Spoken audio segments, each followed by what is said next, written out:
Bincang bersama. Small pasti setiap orang di dunia ini punya mimpi ya, ataupun pernah bermimpi. Rasanya kita pengen banget mencapai mimpi itu, tapi ada juga dalam realisasinya kita nggak bisa mencapai mimpi-mimpi yang kita andai-andaikan. Terus gimana ya kalau misalnya sebuah mimpi itu tidak bisa kita capai atau kita dapatkan? Dan hari ini kita akan ngomongin sedikit tentang mimpi yang menjadi karya terbaru dari sosok yang satu ini. Kalau mungkin small listeners kenal, dia sebagai sosok yang hobi ngomongin horor ya. Tapi kali ini kita akan ngomongin lagu yang ditulis langsung oleh Sarah Wijayanto. Hai, Sarah, apa kabar? Baik. By the way, ngomongin tentang mimpi, aku penasaran nih. Sarah sendiri punya nggak sih satu mimpi yang mungkin sudah sejak lama diimpi-impikan tapi belum bisa terrealisasi? Banyak ya. Banyak hal yang apa?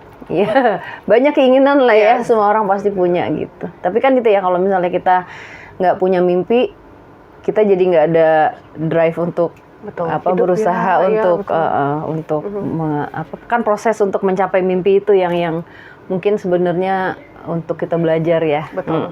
Yes. Belajar sabar. Terus juga belajar untuk mempersiapkan diri mencapai mimpi itu. Ya, sebenarnya improving kita gitu kan, banyak belajar dan mengenal diri kita lagi gitu. Yes. Oke. Nah, mimpi ini menjadi karya terbaru dari Sarah yang rilisnya tanggalnya kok kayak agak mistis. Mungkin orang-orang nganggap 13 itu sebagai angka yang horor. Ya, gitu itu juga aku baru tahu loh. Oke, jadi secara tidak sengaja sebenarnya. Ya, aku baru tahu kayak kenapa tanggal 13 tuh kayak emang sengaja, enggak lagi nggak sengaja karena emang tanggal ready-nya mendekati itu dan itu hari Jumat. Wow. Jadi Friday the 13 kayak kok pas banget nih, tinggal nunggu Jason enggak. Jadi emang aku juga baru setelah rilis juga ya gitu. Karena banyak yang bilang katanya angka sial. Cuman masa sih kan banyak yang lahir tanggal 13. Kesian dong. Maksudnya dibilang sial. Betul. Tak ada yang sial. Itu mindset doang lah ya, yang mungkin harus dihapuskan. Nah, sebelum kita ke mimpi, kalau misalnya aku googling Sarah Wijayanto itu deskripsinya ya, aktris, terus juga content creator penyanyi juga iya. Nah, tapi sebenarnya awal mula berkarir di dunia entertainment tuh Sarah itu memulai di lini yang mana sebenarnya? Waktu tahun 93 itu aku backing vokal Slank. Oke. Jadi tahun itu diajak Mas Bim Bim ngisi lagunya yang Kamu Harus Pulang. Itu udah album Slank keberapa ya itu ya. Nah, Slank itu udah lama berkarya juga waktu itu. Tahun 93. Oke. Jadi aku isi backing vokal terus ikut tur Slank 93, tur emas Slank 93-94. Oke. Itu aku umurnya 15 tahun. 15 tahun udah jadi backing vokal. Ya. Kalian lagi di mana tahun 93? Aduh, kita belum ada. Nah, belum ada. Masih di awang-awang gitu ya. Masih di bulan ya. Masih di bulan belum. Masih di bulan. Tapi seru banget ya. Ternyata dari umur 15 tahun Sarah sendiri sudah mulai nyanyi gitu. Dan mungkin kayak kita yang anak-anak Gen Z dan millennials mungkin taunya Sarah kan content creator horor di Diary Misteri Sarah gitu ya. Berarti memang dari kecil udah suka nyanyi atau gimana? Mungkin kayak music it's been part of my life gitu karena ibu main piano. Jadi emang keluarga seniman ya gitu. Kita suka nggak jauh-jauh dari seni gitu. Adikku gambar. Aku dulu sempet ngelukis. Kalau zaman dulu itu cat minyak. Pakai cat minyak. Sekarang udah nggak ada lagi. Nenekku juga suka ngelukis. Jadi memang ya kita tumbuh di keluarga yang memang nyeni ya gitu. Dan dulu nari juga aku sempet ikut Retno Maruti nari Jawa gitu. Jadi emang kayak udah emang dari kecil tumbuhnya ya begitu gitu. Misal pun kayak hilang tapi tetap ada di darah aku gitu ya gitu. Dan mulai menulis itu ya pas tumbuh teman-teman banyak yang ngeband, yang nulis lagu, jadi banyak belajar ngeliat gitu. Tapi nggak tahu dia muncul dari mana ya, suka nulis ya. Nulis, Jadi emang mengalir aja sebenarnya. Berarti start nulis lagu tuh dari 15 tahun itu atau? Enggak, aku start nulis lagu itu tahun berapa ya? 2008 ya. 2008 itu aku workshop sama Andre Ciling almarhum. Dia tuh dulu drummernya Flowers di Jalan Potlot juga. Terus dia jadi dia kasih ini udah jadi ref, udah jadi bagian refnya. Ayo kita cari songnya yuk gitu. Terus ya udah dari situ, tapi ya kita nggak pernah officially rilis. Jadi kalau dulu kan ada kayak MySpace, terus ada beberapa tempat kita cuma naruh lagu aja gitu di situ. Jadi kayak demo gitu ya. Ya udah, terus waktu itu tapi Never Gonna Stop ini pernah aku bikin akustiknya, bikin video klip, taruh di YouTube. Oke, itu tahun berapa tuh? Kayaknya 2010 deh kalau nggak salah, ntar dicek ya. Itu 2010. Terus ada bikin terus nggak pernah officially rilis lah gitu. Aku nggak pernah seriusin gitu. Oke, berarti ini sisi yang mungkin nggak banyak orang tahu ya. Sudah berkarir as a singer, justru sebagai backing vokalisnya Slank dari tahun 93 ya, umur 15 tahun maksud aku. Dan akhirnya ya menjadi seorang Sarah yang sekarang yang merilis Mimpi bersama dengan David Noah. Tapi sebelumnya sudah ada berapa lagu yang official release by Sarah sendiri? 2015 ada mini album, itu 5 lagu. 2018 ada Sebatas Angan sama Kangen 2 lagu. Lompat ke 2024 awal, Hilang. Terus sekarang Mimpi. 1 album ya? Kayaknya udah bisa bikin album. 5, 6, 7, 8. Bisa konser gue. Udah bisa bikin konser lah ya, atau mungkin sekarang kan lagi zaman ya untuk bikin showcase. Kalau aku sebenarnya pengen mimpi kan tadi ya, kamu nanya mimpiku. Betul. Ya. Mimpiku salah satu mimpiku adalah aku pengen punya mungkin bukan konser bilangnya, tapi intimate live intimate sama Sarah Dix gitu ya. Jadi itu bukan hanya nyanyi tapi bercerita juga. Jadi kita ketawa, nangis bareng, dan dibikinnya ya aku pengennya intimate gitu, yang bener-bener mungkin jangan terlalu banyak, pas gitu ya. Tapi bisa berbagi cerita di situ, kita sama-sama nyanyi, itu yang aku pengen sih. Dan kalau bisa bawa keluar kota gitu jalannya. Kayaknya bakal seru deh. Pasti seru sih, semoga kita doain. Iya dong, Amin. Jadi cerita hantu, kita sambil nyanyi, terus berbagi cerita tentang hidup gitu. Soalnya orang kan mikirnya gini, Sarah Wijayanto, ya konten kreator horor. Pikirannya itu aku cuma ngomongin hantu gitu. Sebenarnya di balik si hantu-hantu ini aku sebenarnya ngomongin tentang kehidupan. Justru. Pesan hidup ya. Pasti moralnya. Iya. Mimpi kita gimana kita hidup, kita harus punya mimpi. Kalau mimpinya yang satu nggak berhasil, ya kita harus punya mimpi baru. Betul. Kalau nggak kan kita nggak punya drive ya, mau ngapain coba? Betul. Ya kan? Kayak kamu lagi naksir seseorang, pasti kamu akan berusaha untuk mencari perhatian dia kan? Pastilah. Iya kan? Kalau nggak dapat ya udah cari yang lain gitu ya. Nah gitu. itu mungkin gambaran sedikit ya dari single Mimpi itu bersama dengan David Noah. Tapi aku mau dong, kalau dari perspektifnya Sarah sendiri, cerita dalam lagu itu tuh seperti apa, dan inspirasinya dari mana? Apakah dari horor-horor tadi nih ya, atau gimana? Sebenarnya base aku nulisnya itu dari past life connection. Jadi jiwa ketemu jiwa yang dipertemukan kembali di kehidupan sekarang, tapi dengan situasi dan keadaan yang berbeda. Tapi kadang-kadang kan orang mikir kayak ketemu lagi naksir gitu ya. Bukan itu sebenarnya. Jadi si jiwa yang reuni ini sebenarnya diingatkan untuk mengingat cinta sejatinya. Tapi cinta sejatinya itu bukan orang lain loh, tapi diri kita sendiri. Jadi sama-sama nge-trigger sesuatu yang ada dalam diri kita yang kita lupakan sudah lama. Itu. Jadi mengingat kembali diri kita gitu. Makanya orang kadang-kadang suka salah. Betul.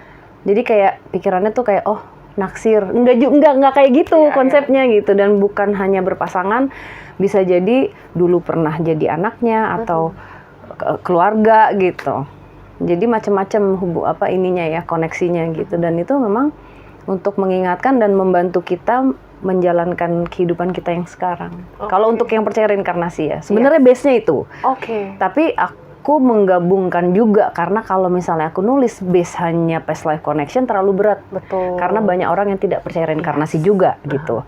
Jadi gimana caranya supaya bisa orang denger kayak relate ya. Gue relate nih gitu. Betul. Jadi kalau dengerin tuh as simple as lagi naksir orang tapi nggak bisa. Iya. Tau kan kayak mencintai. Tangan, iya, mencintai seseorang yang tidak akan pernah dimiliki gitu. As simple as gitu. Jadi kayak aku berusaha untuk ini nggak boleh egois nih, ya kan? Ini kan ditulis dan dibuat untuk orang banyak yang mendengar gitu. Jadi gimana caranya bisa menggapai hati banyak orang gitu, dan terbukti karena setiap orang yang dengar itu beda-beda yang dirasakan. Ya. Rasanya beda katanya. Jadi yang ini nginget siapa, yang ini inget bapaknya, ini inget ibunya.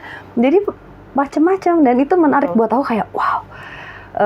Happy ya gitu. Jadi bisa banyak arti gitu di setiap orang. Iya. Jadi mereka bisa merasakan lagu itu dengan perasaan masa lalu mereka masing-masing. Iya, ada yang inget mantan katanya. Oke banget. Jadi lucu ya kayak dan happy aja dan kena di hati ternyata gitu. Temanku dengerin itu nangis loh. Nangis? Karena aku kasih denger gitu. Dia denger di depan aku gitu. Dia nangis, aku bilang, oh dia nangis. Ternyata aku nggak tahu apa yang dia rasain ya. Cuman dia bilang kayak, I feel it deh gitu. Kayak gue, di suara lo tuh ada pain tapi ada hope gitu kata dia. Terus aku masa sih kayak aku mau nangis juga. Jadi mellow ya? Jadi mungkin kayak sampai gitu ya, yang rasa yang ingin aku sampaikan itu nyampe ke banyak orang itu buat aku bonus banget. Kayak aku nggak bisa jelasin gitu apa sih gitu ya.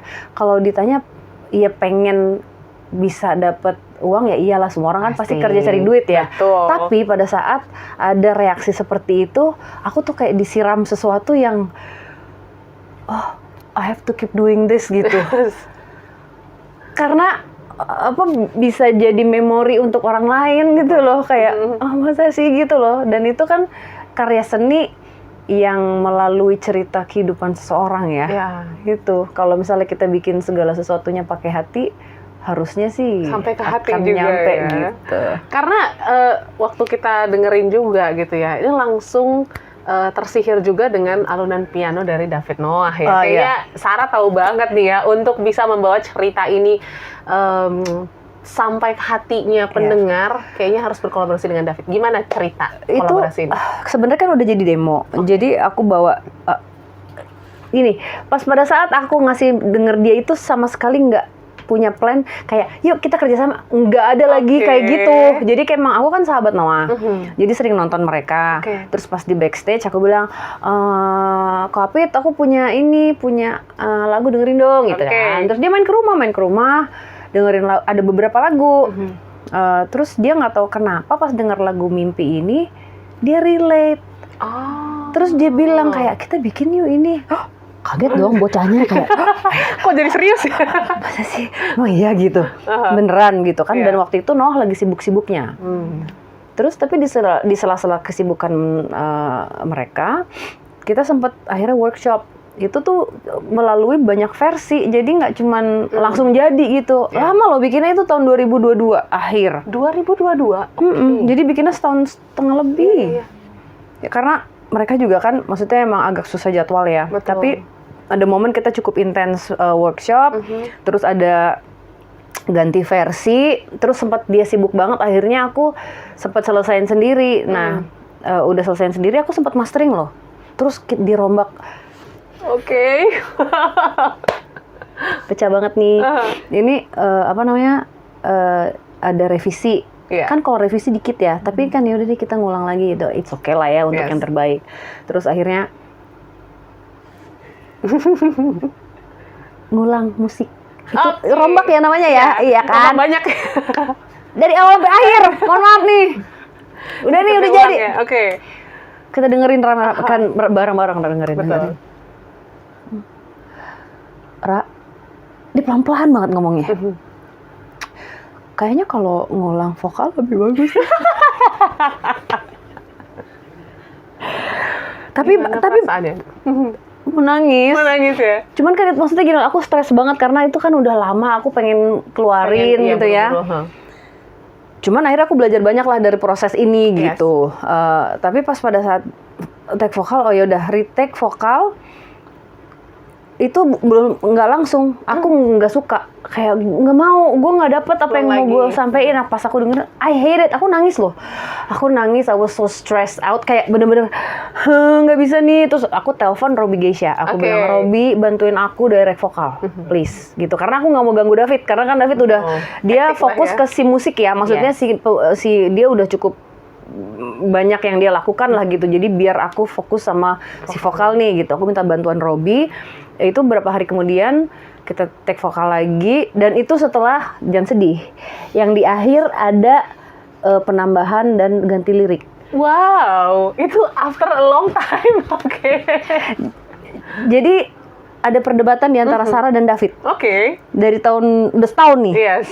Dulu aku kayak aku keras kepala gini. Ini tuh cuma dalam mimpi doang. Jadi di akhir tuh walau hanya di dalam mimpi. Udah. Yes.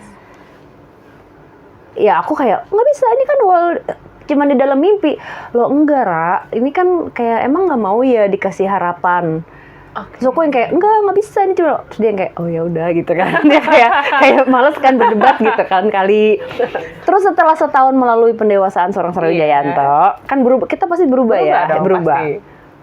Terus gue mikir, benar juga ya. Kan yang dengerin lagu ini nggak cuma gue doang. Yes.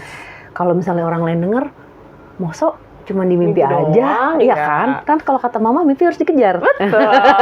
Terus akhirnya ya udah deh, kita kasih hope lah di lagu ini gitu ya. Tadinya udah ada pengulangan, tapi itu si David bilang, Ra, kamu mau nyampein apa gitu? Apa yang ingin kamu sampaikan? Kita tulis bareng-bareng. Akhirnya itu di ending tuh. Terus akhirnya diganti, mungkinkah kau di sini denganku, itu kan keinginan. Yes. Ku hanya ingin dengar hatimu, itu kan benar, harapan yang besar. Harapan ya. Bukan hanya di dalam mimpi. Jadi kayak punya hope, kayak ya itu yang gue mau gitu. Ya belum tahu bisa atau enggak, tapi setidaknya who knows, kita punya harapan gitu untuk kita masih bisa punya semangat itu di akhir itu. Kayak panjang gitu. Cuman pas terakhir itu, pas selesai, aku benar-benar nangis karena luapan emosi dan yang tertahan ya gitu ya. Tapi hasil akhirnya aku happy banget gitu, dan masih aku one of my favorite list juga. Jadi aku selipin pasti ada lagu mimpi, karena ya mungkin aku sahabat Noah juga ya gitu ya. Dan sound yang dibuat sama Mas David itu buat aku aku nggak, kata-katanya dia bisa kepikiran untuk mengisi sesuatu yang bikin satu lagu itu jadi terdengar megah gitu ya. Aku sekarang kalau dengerin lagu Noah beda loh sama aku dengerin lagu Noah sebelum mimpi ini. Betul. Sekarang tuh kayak ada lagunya ya, ada itu tuh kecil gitu, tapi kayak itu menjadi satu kesatuan di lagu itu yang bikin jadi terdengar kayak gitu ya, lagunya megah gitu. Baru ngerti.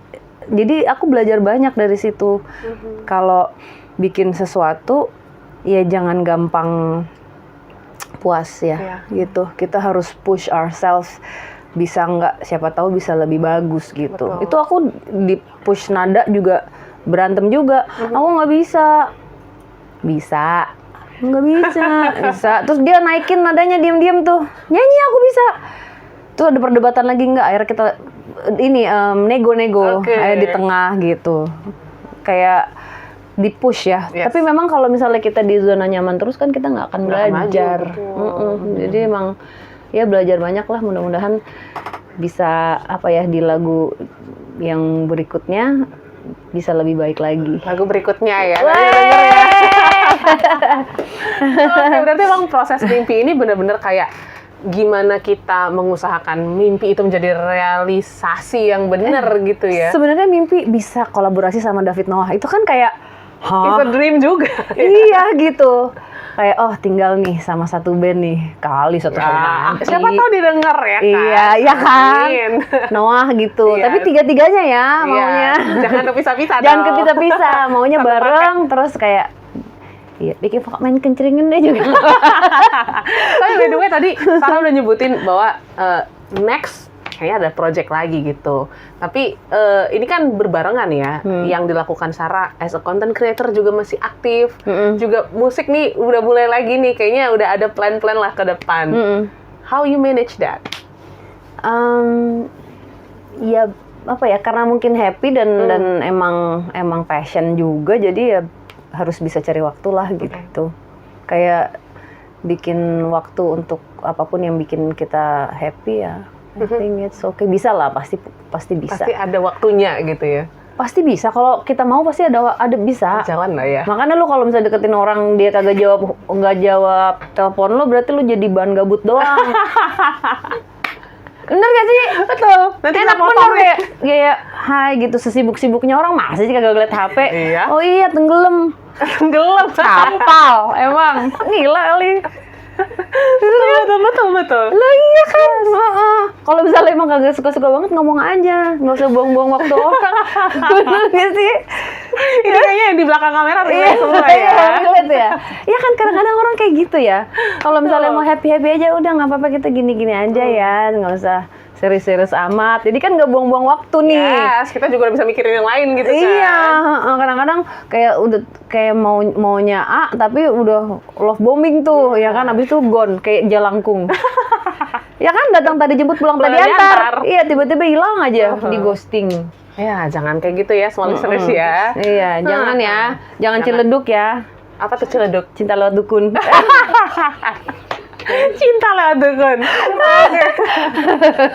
Tapi seru ya.